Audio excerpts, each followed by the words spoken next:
We've all seen how much time the Instant Pot saves us cooking meat, but what else can it save us time cooking? So today I'm going to continue the little Instant Pot series we're doing here. You all seem to like it, and we're going to cook some other things here in an Instant Pot. I've seen lots of people talking about hacks and how much time the Instant Pot will save you cooking.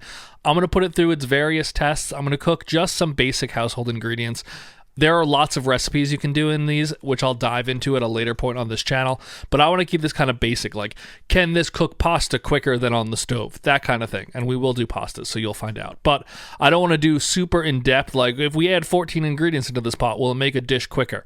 We'll do that later, trust me. Also, there's one big feature that this does do that I'm not going to test, and that is yogurt, for two reasons. It takes 8 to 12 hours, so you're not saving time doing that. And you need to buy yogurt first to use as like the bacterial culture in the pot. So if it's going to take me 8 to 12 hours and I have to buy yogurt first, I'm just going to buy the yogurt. If you want to make yogurt in your Instant Pot and you don't care about wasting 12 hours, there's a lot of videos online for those. But now let's dive into the first recipe.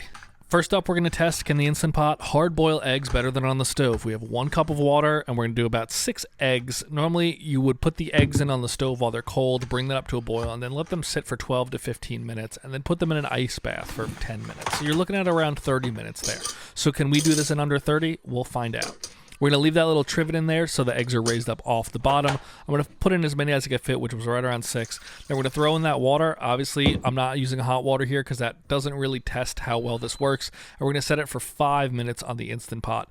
At this point here, they cooked for 5 minutes and they naturally released for 5 minutes, and then we release the rest. That's the 5-5-5 method. 5 minutes cooking, 5 minute release. Now 5 minutes in the ice bath. That's going to bring us right around 27 minutes. 27:33 was the final. So this didn't really save a ton of time cooking-wise. You would probably be looking somewhere in the 30 to 35 minutes on the stove. So you saved a little bit if you didn't put them in the ice bath as long. But let's see if peeling is the real time saver here. And these peeled beautifully. Normally new eggs for me do not peel very well. I like to, when I hard boil eggs or soft boil them, I let them sit in the fridge for maybe a week and get a little older and they peel better. But I didn't do any tricks with this. I didn't tap the bottom to snap that membrane. I did nothing but cook them and put them in the ice water. And 6 out of 6 peeled perfectly. Most importantly, let's test if they're actually hard boiled. And yeah, those are spot on. A little bit of that grayish green around the outside, but not really bad at all. You don't save a ton of time with this, but they do peel way easier than on the stove. Next up, we're going to cook some pasta. I have 8 ounces of pasta here and 2 cups of water. That's the proportion that Instant Pot's website said to use. Same with the eggs. These are all basically Instant Pot's recipes. And we're going to time it. I picked a pasta that also has a long cook time to really try to save as much time as possible. Not like an 8-minute to al dente. These are 12 minutes. So we're going to start the cooking the second the actual Instant Pot turns on. And we're going to see if we can save time and have well-cooked pasta. So we're going to pour that all in together. I'm going to mix it up a little bit. I'm going to add a little bit of salt like you would cooking pasta. I'm not sure if salt actually changes the boiling temperature that happens in an Instant Pot since you go over boiling. But we're going to get that in. We're going to lock it down. For cooking time, I've seen everybody say take the box directions, cut it in half, and subtract 1 minute. So 12, we're going to cook this for 5 minutes under pressure. Once that actually starts beeping, that's when I'm going to start the timer because that's when it's locked in and on. And at the same time, I'm going to boil water just to compare how much longer would it have taken to get the pot on the stove up to temperature versus how long will it take the Instant Pot to actually click on. Because the most waiting you do is for that Instant Pot to turn on. We were at a full boil here right around 8 minutes. So that's basically as long as it took the Instant Pot to get there. And now we've let this sit for 5 minutes. It cooked for the 5 minutes. It took 19 minutes and 50 seconds. The ultimate thing here is to actually test the pasta, but interestingly, there's a little bit of water left over, but it is so high in starch because nothing evaporates that this would probably be fantastic for making a sauce. The actual cook of the pasta, a little under al dente, so I would maybe cook this for 4 minutes instead of 5, maybe even 3, but it does cook the pasta very well. They are fully cooked, no issues with that, and I do think that water will make a perfect starch. So 12 minutes plus 10 minutes on the other thing to boil water, 8 minutes. You're looking at 20 some odd minutes there. Basically the same amount of time here. It just saved yourself time on the stove. So not a bad option. Next up, we're going to cook some brown rice. I'm going to test the Instant Pot versus my rice cooker and see which one does it quicker because brown rice in the rice cooker takes like an hour, which is insane. I know the rice cooker has a brown rice function, but the Instant Pot, we're just going to do straight pressure cook because that's how everyone online does it as well. They each also require a little bit of water because water does evaporate from the rice cooker, not the pressure cooker. So it's 1 portion to 1 1/4 portions here for the Instant Pot, and it's just a straight 2 to 1 water to rice for the rice cooker. But we're just going to throw those in. I'm going to start them as soon as possible. You can't see the rice cooker because I needed another power outlet, but at this point they are both running. The rice cooker was maybe started 5 seconds earlier. But 35 minutes in here, 34 minutes in, the Instant Pot's done with its 22-minute cook, which is how long we cooked it for. I let it naturally release for about 5 minutes, but you don't even need to do that. You could just open the rice right away. And the rice cooker is still cooking away. It hasn't even started the 10 minutes countdown yet, but this rice is perfectly cooked in the Instant Pot. Here we are, just got to 0 in the rice cooker, and we're at 1 hour and 1 minute. This was 23 minutes slower, and it is still cooked okay. It's a little less al dente, but so far this is the biggest shock. This saves you so much time. That was 20 plus minutes saved cooking your rice in the Instant Pot, and I think it was a better cook consistency and better flavor also. So use your Instant Pot for brown rice. Now, a final little bonus thing here. I'm going to try to make better lemonade in the Instant Pot. I've seen people talk about it. So we have a cup of sugar here. We got 1 cup of water to make the simple syrup. It's 1 to 1. We're going to do this in the Instant Pot, and we're going to put in the lemon rinds, lemon zest, as it cooks to form simple syrup. The pressure is supposed to take all that great lemon essence out of it, lemon oils, and really enhance the flavor. So we're going to do that first here. Just pour that sugar right in, pour the water right in, mix that together.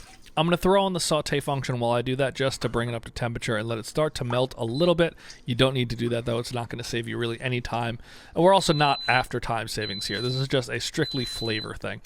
Now we just got to go through, peel all the lemons. We're looking for about 1 cup's worth of lemon juice, so however many lemons it takes, just peel all of those and throw those zests right into your pot. Once you get all those in, give them a good mix that sugar together, let everything kind of incorporate. You don't want anything sticking to the sides. It will, but that's totally fine. Just give it a mix to make sure it doesn't. Put the lid on, and we're going to cook this for 2 minutes under pressure cook.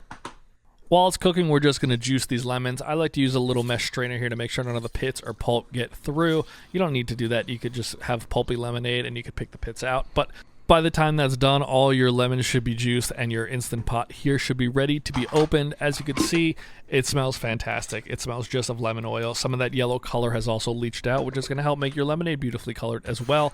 Let this kind of cool down, and then we just have a pitcher here ready to go. And once that cools down a little bit, I'm going to add the lemon juice directly into the pitcher. I'm going to add 8 cups of water for the 200 grams of sugar. In retrospect, I would have probably liked to do 6 cups, and then we're just going to top off that sugar mixture right into it, put on the lid, and let this sit for as long as you need until it gets cold, and I'm going to give this a taste tomorrow when we end this video. So now here we are, the next day, our lemonade has cooled. Let's give this a taste test and see if it was worth using the Instant Pot to prep it. It's really good. Is it better than regular lemonade? I'm not sure. You do get a little more, I think, lemon essence because you put those lemon rinds, lemon zest into your Instant Pot and cooked it with the simple syrup. It's lighter, so I would definitely use a little less water, but that's totally on me. Overall, flavor-wise, though, it's good. If you want to give this a try, let me know if you think it's better. It's right up there with the best lemonades I made at home, so it's definitely not a step down. I'm just not 100% positive if it's really a huge step forwards, but it is pretty damn good. All right, so there you have it. There's all the recipes that we did today. They're not really recipes. Those were just cooking techniques. Honestly, the brown rice and the eggs, those two really shocked me.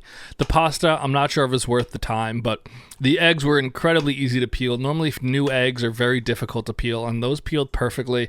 I don't know if it saved you a ton of time. The brown rice saves you a ton of time. White rice, I'm not really sure. I wasn't expecting it to be so quick, so I didn't test that, but I kind of regret that now. One other note to add here. A lot of people say start with hot water. That'll cut down on your time. But if you're doing that, you're not really testing the capabilities of your Instant Pot, in my opinion. If we added water, yes, maybe that first prep time for it to come up to full pressure would have been slightly less.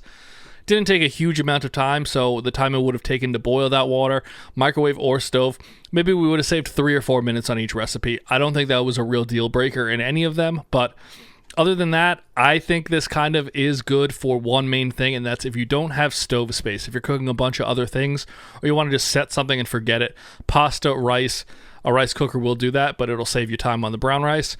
But the eggs, huge time saver. If there's any other hacks you want to see, let me know. I'll try a part 2. I know this thing can do so many desserts. Desserts never really do well on this channel, so we didn't dive into those, but I've seen people make puddings, custards, lots of other things on the Instant Pot. But I think overall, you should use this for things other than meat. It's just finding what saves time for you in your recipes. And for every person, that's going to be different. But I do think there's a lot of opportunities with this Instant Pot to save all of you a little bit of time in your kitchen. That's just up to you to figure out what recipes you'll save that time on. So thank you all for watching. We'll do more Instant Pot videos soon. Thanks for voting on that poll to make this video, and I'll see you guys soon.